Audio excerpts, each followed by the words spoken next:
Hello my dear friends, welcome back in education academy. और हम बात कर रहे हैं सिलेबस डिस्कशंस के बारे में, सिलेबस के बारे में कि what is the latest update of the syllabus. तो जैसा कि मैं आपको बता रहा हूं कि सीबीएसई ने क्लास 11-12 के न्यू सिलेबस लॉन्च कर दिए हैं, उनके वेबसाइट पे आ चुका है।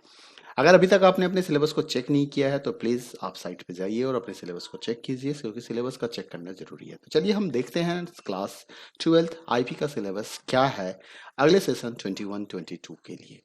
तो कैसे आप सिलेबस को चेक करोगे, इसके लिए आप गूगल क्रोम को स्टार्ट करो। गूगल क्रोम के अंदर जाके आप टाइप करो cbseacademic.in, आपको मेरे स्क्रीन पे दिख रहा होगा। उस पर टाइप करने के बाद आपको जाना है थर्ड ऑप्शन पे, पहला circular publication and curriculum. Curriculum में आपके पास सब फर्स्ट ऑप्शन मिलेगा, करिकुलम 21-22। आपको इस पर क्लिक करना है। क्लिक करते ही आपके सामने ये स्क्रीन आ जाएगा। सॉरी, ये स्क्रीन नहीं आएगा, ये तो स्किल सब्जेक्ट का स्क्रीन था। आपके सामने ये स्क्रीन आ जाएगा, इस पे क्लिक करते हैं। तो this is the curriculum for the academic year 21-22। यहाँ पे आपको सीनियर सेकेंडरी कुरिकुलम में आना है और सीनियर सेकेंडरी कुरिकुलम के अंदर में 11-12 में आएंगे। 11-12 के अंदर आप एकेडमिक इलेक्टिव सब्जेक्ट में आएंगे और यहाँ पे आपको नीचे देखने को मिल जाएगा इंफॉर्मेटिक्स प्रैक्टिसेस। तो जस्ट क्लिक एट देयर, आप क्लिक करो, आपके सामने सिलेबस आ गया 21-22 का। This is the class 11 syllabus. एक ही फाइल के अंदर में आपको क्लास 11 और क्लास 12 के सिलेबस मिल जाएंगे। क्लास 11 के सिलेबस को अभी मैंने पीछे डिस्कस किया था, आपको बताया था कि क्लास 11 में क्या क्या बच्चों को पढ़ना है और क्या क्या आपके लिए इंपॉर्टेंट है। तो चलिए अब हम क्लास 12 के सिलेबस को एनालाइज करते हैं और देखते हैं कि आपको कैसे इसकी स्टडी करनी चाहिए, क्या स्ट्रेटजी होनी चाहिए, आपका क्या पैटर्न होगा और सिलेबस में क्या क्या आप जानने को आपको मिल रहा है।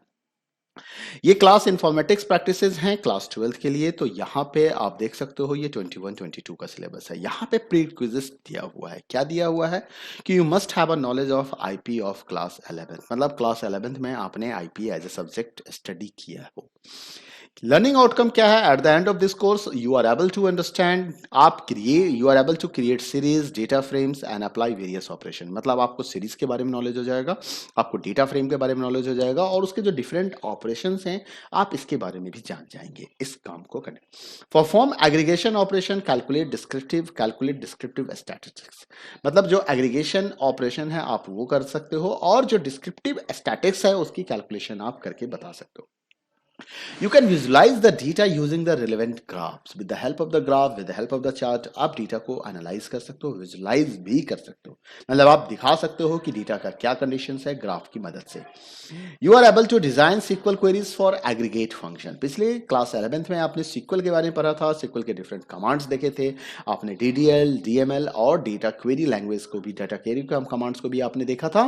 तो यहाँ पे आप उसके फर्दर टॉपिक को डिस्कस करोगे और एग्रीगेट फंक्शंस के बारे में आप जानोगे। ठीक है, उसके बाद आप एग्रीगेट फंक्शंस के साथ साथ उसके बाद आपका आ जाता है आप import export data between SQL database and pandas. Pandas एक अलग टेक्नोलॉजी हो गया, सीक्वल अलग हो गया।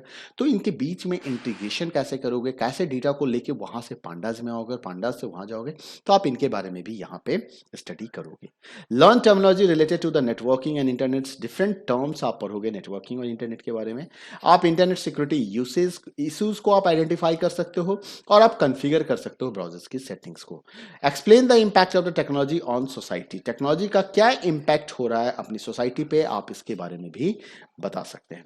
इसके बाद हम बात करते हैं distribution of marks and periods कि कैसे डिस्ट्रीब्यूशन ऑफ मार्क्स होंगे, किस यूनिट्स के कितने वेटेज होंगे आपके बोर्ड एग्जामिनेशन के पॉइंट ऑफ व्यू से। तो this point is very important for your coming board examination.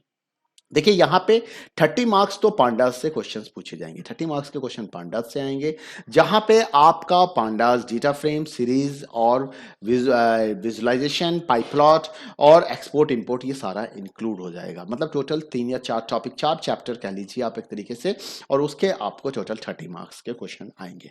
उसके बाद डेटाबेस क्वेरी लैंग्वेज से, एसक्यूएल क्वेरी से 25 मार्क्स के क्वेश्चन आएंगे। एंड बी केयरफुल, यहाँ जो 25 मार्क्स का क्वेश्चन आएगा इसमें क्लास 11 सिक्वल का भी टॉपिक इंक्लूड होगा।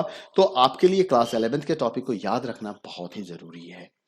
उसके बाद इंट्रोडक्शन टू कंप्यूटर नेटवर्क से 7 नंबर के क्वेश्चन पूछे जाएंगे एंड सोसाइटल इंपैक्ट से टोटल 8 नंबर के क्वेश्चन पूछे जाएंगे। और इस तरीके से टोटल आपको 100 मार्क्स के क्वेश्चन आ जाएंगे, जहां पे थ्योरी 30, प्रैक्टिकल 30 मार्क्स का हो जाएगा और थ्योरी टोटल 70 मार्क्स का हो जाएगा। This is the allotment of the periods कि कितने पीरियड्स होने चाहिए, दिस इज द स्टैंडर्ड। कई बार इससे ज्यादा पीरियड भी लग जाते हैं, कई बार इससे कम पीरियड में भी काम हो जाता है। तो ये एक जस्ट पीरियड का एनालिसिस आपको दिया हुआ है। इसके बाद हम बात करते हैं डिटेल सिलेबस के बारे में कि यूनिट वाइज डिटेल सिलेबस क्या है हमारे पास, हमें क्या क्या सिलेबस देखना है। देखिए यूनिट वाइज सिलेबस में सबसे पहला यूनिट आता है data handling using pandas and data visualisation. अगर आपका इसका कंटेंट स्टडी मटेरियल चाहिए तो आप anjeepsingacademy.com पे आइए और मेरे यूट्यूब चैनल पे भी आप यहाँ पे कंप्लीट प्लेलिस्ट अवेलेबल है। प्लेलिस्ट में जाके क्लास 11-12 का आप प्लेलिस्ट सर्च कर सकते हो, आईपी कंप्यूटर साइंस सबका प्लेलिस्ट आपको यहाँ पे मिल जाएगा। तो डेटा हैंडलिंग यूजिंग पांडास 1 में इंट्रोडक्शंस टू पाइथन लाइब्रेरीज, सबसे पहले आपको पाइथन लाइब्रेरीज पांडास और मैटप्लॉटलिब के बारे में बताया जा रहा है। फिर डेटा स्ट्रक्चर्स इन पांडास, क्या क्या डेटा स्ट्रक्चर्स हैं इसके बारे में बताया जा रहा है। फिर सीरीज कैसे क्रिएट करते हैं, सीरीज को कैसे मैनिपुलेट करते हैं, सीरीज के ऑपरेशंस क्या क्या होते हैं इनके बारे में बताया जाएगा। फिर डेटा फ्रेम्स के बारे में, क्रिएशन ऑफ डेटा फ्रेम कैसे होगा, डिक्शनरी से कैसे हम डेटा फ्रेम क्रिएट करेंगे, लिस्ट से कैसे क्रिएट करेंगे, सीएसवी फाइल से कैसे क्रिएट करेंगे। फिर हम डिस्प्ले कैसे करते हैं, एट्रेशन कैसे करते हैं, कुछ ऑपरेशंस रोज एंड कॉलम्स में add, insert, append, select, delete, drop, ये सारे काम कैसे होंगे, रीनेम कैसे होगा, हेड एंड टेल फंक्शंस को आप कैसे यूज करोगे, इंडेक्सिंग यूजिंग लेवल्स कैसे होगा, boolean indexing, joining, merging and concatenations of the data frame. तो इतने सारे टॉपिक्स आपको यहां पे देखने को मिलेंगे। उसके बाद आपके पास आएगा importing exporting of data from CSV file in data frame. Okay, तो for practical point of view से यहां पे लिखा हुआ है फॉर प्रैक्टिकल्स ओनली, मतलब ये प्रैक्टिकल पॉइंट ऑफ व्यू से आपको दिया जाएगा। इससे ये पता चलता है कि प्रैक्टिकल में तो क्वेश्चन पूछा जाएगा लेकिन थ्योरी एग्जाम में यहां से क्वेश्चन नहीं आएगा। तो एक ये अपडेट आ गया है आपके लिए कि data between CSV files and data frames ये सिर्फ प्रैक्टिकल्स के लिए ही पूछा जा रहा है। उसके बाद का जो क्वेश्चन है टॉपिक है वो टॉपिक है आपका डेटा हैंडलिंग यूजिंग पांडास 2। तो ये आपका यूनिट 1 के अंदर में एक डेटा हैंडलिंग यूजिंग पांडास 1 हमने देखा। उसके बाद एक हमारा सेकंड टॉपिक इसके अंदर ही अवेलेबल है जिसको हम डेटा हैंडलिंग यूजिंग पांडास 2 कह रहे हैं, ठीक है। तो ये दो भाग में डिवाइड हो गया और एक तीसरा यानी कि डेटा विजुअलाइजेशन। टोटल 3 भाग हमारे पास अवेलेबल है। इसको यूनिट 1 को टोटल 3 सब पार्ट्स में डिवाइड कर दिया गया है। डेटा हैंडलिंग यूजिंग पांडास 2 के अंदर में डिस्क्रिप्टिव स्टैटिक्स के बारे में आपको बताया जाएगा, how to calculate max, mean, count, sum, mean, median, mode, quartile, standard deviations के बारे में बताया जाएगा, वेरिएंस, डेटा फ्रेम ऑपरेशंस यहाँ पे आपको करने हैं, aggregations, group by, sorting, deleting and renaming index, pivoting, handling missing values करने हैं, dropping and filling, importing and exporting data between MySQL database and pandas. ध्यान रखिएगा यहाँ पे इसमें लिखा हुआ है प्रैक्टिकल्स ओनली, बट यहाँ पे लिखा हुआ है कि ये प्रैक्टिकल्स नहीं है, मतलब ये थ्योरी और प्रैक्टिकल दोनों में ही इससे क्वेश्चन पूछे जाएंगे। जो नेक्स्ट टॉपिक है वो है आपका डेटा विजुअलाइजेशन, जहां पे आप ग्राफ्स के बारे में जानोगे, अलग अलग मेथड सीखोगे प्लॉटिंग करने का कि आप कैसे प्लॉट कर सकते हो, कैसे line chart, graph chart, bar chart, pie chart कैसे डिजाइन कर सकते हो। तो इन सब के बारे में आपको यहाँ पे बताया जाएगा। देख सकते हो purpose of plotting, drawing and shaping of plots using matplot, matplotlib, line plot, bar plot, histogram, pie chart, frequency polygon, box plot and scatter chart. तो सारे प्लॉट यहाँ पे आ गए। कस्टमाइजेशन ऑफ प्लॉट्स के बारे में भी आपको जानना है, how can change the colour, style, width, level कैसे ऐड करेंगे, टाइटल कैसे ऐड करेंगे, लीजेंड कैसे ऐड करेंगे प्लॉट्स में। तो इन सब के बारे में आपको यहाँ पे जानना है। तो ये सिलेबस रहेगा आपका पांडास का, ठीक है। Unit 1 data handling using pandas and data visualisation. Unit 2 की बात करें डेटाबेस क्वेरी एंड एसक्यूएल, तो यहाँ पे आपको देखो क्या क्या पढ़ना है। यहाँ पे आपको मैथ्स फंक्शंस के बारे में जानना है, power, round and mod, this 2 functions are very important यहाँ पे, ठीक है। उसके बाद ट्रंकेट नहीं दिया हुआ है, truncate is also important here. फिर आपको टेक्स्ट फंक्शंस के बारे में पढ़ना है, ucase, upper, lcase, lower, mid, substring, substr, ये सारे एक जैसे ही फंक्शंस हैं, तीनों एक जैसे फंक्शंस हैं। लेंथ के बारे में पढ़ने हैं, लेफ्ट, राइट, इनस्टियर, टेल्ट्री, मार्टिम और ट्रिम फंक्शंस के बारे में। उसके बाद आपको date and functions, now, date, month, month name, year, day and day name के बारे में पढ़ना है। फिर हमारे पास कुछ एग्रीगेट फंक्शंस हैं, max, mean, average, sum, count and count star, इसके बारे में हमें जानना है। फिर querying and manipulating data using group by और हैविंग एंड ऑर्डर बाय का यूज करके हमें क्वेरिंग करना है। फिर ऑपरेशंस ऑन रिलेशंस, हमें union, intersection, minus, Cartesian product, join, Cartesian join, equi join और नेचुरल ज्वाइन, ये 3 तरह के ज्वाइन हमें करने हैं। तो इन सब के बारे में आपको जानना है डेटाबेस के अंदर में। ध्यान रखिएगा इन सारे कंसेप्ट्स को करने से पहले आप क्लास 11th के सीक्वल का रिवीजन करना ना भूलें, उसको जरूर एक बार रिवाइज कर ले, that is the very much important for you. Okay उसके बाद हम बात करते हैं यूनिट 3। यूनिट 3 में देखिए आपके लिए है introductions to computer networks.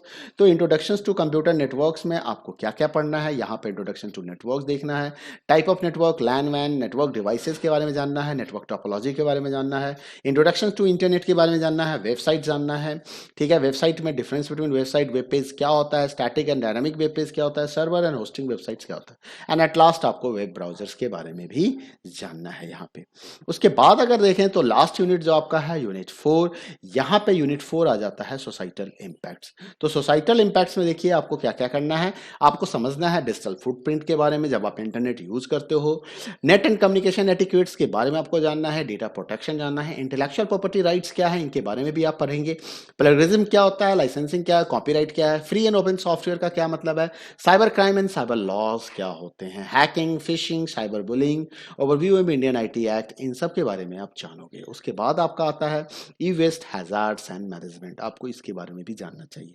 Awareness about the health concerns related to the usages of technology. तो these are the topics which you are going to learn in class 12। आपको ये सारे टॉपिक स्टडी करने हैं। क्लास 12 के अंदर में आपको फाइनल एक प्रोजेक्ट भी बनाना होता है जो आपने क्लास 11th में नहीं बनाया था। तो क्लास 12 में आपको एक प्रोजेक्ट वर्क करना पड़ेगा जहां पे आपको एक लाइव सॉफ्टवेयर डिजाइन करना पड़ेगा with the help of the Python, with the help of the माईस्क्यूएल।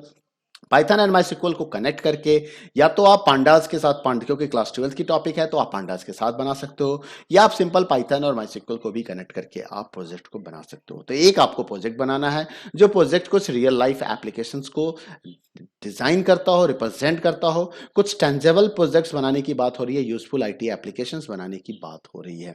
तो यहाँ पे रियल वर्ल्ड प्रॉब्लम को रिकॉग्नाइज करना है, एक्सप्लोर करना है, और उसके हिसाब से आप कुछ प्रोजेक्ट सोच सकते हैं। आप दुकान पे जाइए, बिजनेस प्लेसेस पे जाइए, कम्युनिटीज में जाइए, ऑर्गेनाइजेशंस में जाइए, वहां पता लगाइए उनकी क्या समस्याएं हैं और उनको आप कैसे हेल्प कर सकते हो अपने नॉलेज की मदद से। कैसे उनके डिटेल्स को आप जनरेट करोगे, कैसे स्टोर करोगे, कैसे मैनेज करोगे। तो मतलब फाइनली ये समझना है कि जो प्रोजेक्ट होगा वो totally data management based project होगा। आपको डेटा को मैनेज करना है, ठीक है। तो डेटा को आप सीएसवी फाइल में स्टोर कर सकते हो, डेटाबेस फाइल में स्टोर कर सकते हो, उसको एनालाइज कर सकते हो पाइथन लाइब्रेरी की मदद से। आप चार्ट्स बना के उसको विजुलाइज करके दिखा सकते हो कि क्या सेल परफॉर्मेंस है, मंडे का क्या सेल था, ट्यूसडे का क्या सेल था, वीकली परफॉर्मेंस क्या है, आप इन सब चीज को दिखा सकते हो। मेंटेनिंग डेटा ऑफिस जो आप उसके बारे में आप जानिए, डेटाबेस क्रिएट कीजिए, उसको स्टोर कीजिए टेबल्स में, है ना। And data can be important in pandas analysis and visualisation. मतलब आपको डेटा को एनालाइज करना है, विजुलाइज करना है with the help of the Panda.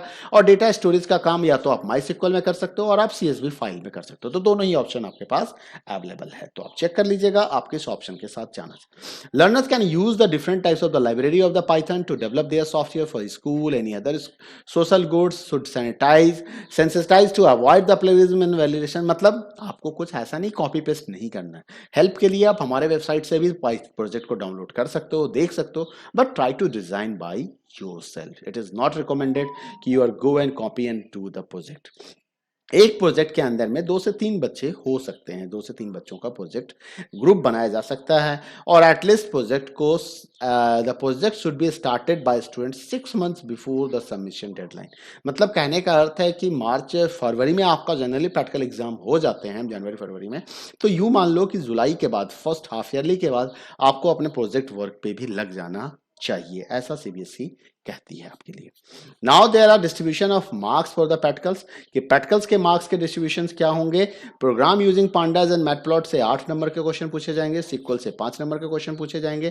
Practical file जहां पे आपको 20 पाइथन प्रोग्राम्स देने हैं, पांडास बेस्ड प्रोग्राम देने हैं, 5 मैटप्लॉट लिब का प्रोग्राम देना है, 20 सिक्वल क्वेरीज देना है, ये 5 नंबर का क्वेश्चन हो गया।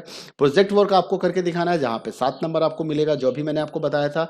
वाइवा के 5 नंबर आपको मिलेंगे। तो इस तरीके से आप देख सकते हो कि this two concepts are the practical based. ये 2 तो आपका प्रैक्टिकल है जो आपको मशीन पे करके दिखाना है, ये आपके जो पूरे साल के वर्क होंगे वो हो गए, ये आपका प्रोजेक्ट वर्क जो लास्ट 6 मंथ्स में आप कर रहे हो, और ये आपकी लर्निंग हो गई जो आपके टीचर एक्सटर्नल के द्वारा चेक किए जाएंगे। कुछ सजेस्टेड प्रैक्टिकल लिस्ट भी आपके पास अवेलेबल है। अगर आपको ये समझ में नहीं आ रहा है कि क्या प्रोग्राम्स आप प्रैक्टिकल फाइल में रखना चाहें, तो you can carry this practical file from here, you can carry this questions from here. Create a panda series from a dictionary of values and entire, create a series, print all elements of the 75 percentile, create a data frame quarterly sales where each row contains the item category. तो इस तरह का create a data frame based on the e commerce data and generate. देखो इस तरह का कई सारे क्वेश्चन यहाँ पे दिए गए हैं। Filter out rows based on the different criteria such as duplicate rows, find the sum of the each column, find the column with the lowest mean, locate the third largest value in the data frame. तो इन सारे questions को भी आप sort out कर सकते हो, solve कर सकते हो अपने प्रोजेक्ट के लिए, अपने प्रैक्टिकल फाइल के लिए। विजुअलाइजेशन से भी यहाँ पे देखो 13 क्वेश्चन तो इन्होंने पांडा से दे दिए हैं, 3 क्वेश्चन इन्होंने विजुअलाइजेशन से दे दिए हैं, हैं, डेटा मैनेजमेंट से यहाँ पे आपके पास टेबल से आपके पास कुछ क्वेश्चंस दिए गए हैं और कुछ सिचुएशन इन्होंने कंप्यूटर नेटवर्क से दिए गए हैं। तो टोटल 27 का सेट इन्होंने बना दिया है। तो आप यहाँ से भी कुछ क्वेश्चन उठा सकते हो, ले सकते हो प्रैक्टिकल फाइल के लिए, और कुछ आप नए क्वेश्चन ऐड कर सकते हो। रेफरेंस मटेरियल के तौर पे एनसीईआरटी की बुक क्लास 12 की अवेलेबल है, आप उसको यूज कर सकते हो। आप सुमिता अरोड़ा की बुक भी यूज कर सकते हो, प्रीति अरोड़ा की बुक को भी पढ़ सकते हो, और मेरे वेबसाइट्स पे भी आके मेरे यूट्यूब चैनल से भी आप लर्निंग कर सकते हो। तो ये कंप्लीट एनालिसिस रहा क्लास 12 आईपी के सिलेबस के बारे में। अब हम कंप्यूटर साइंस के सिलेबस का एनालिसिस करेंगे और उसके बारे में आपको बताएंगे। Thank you, bye.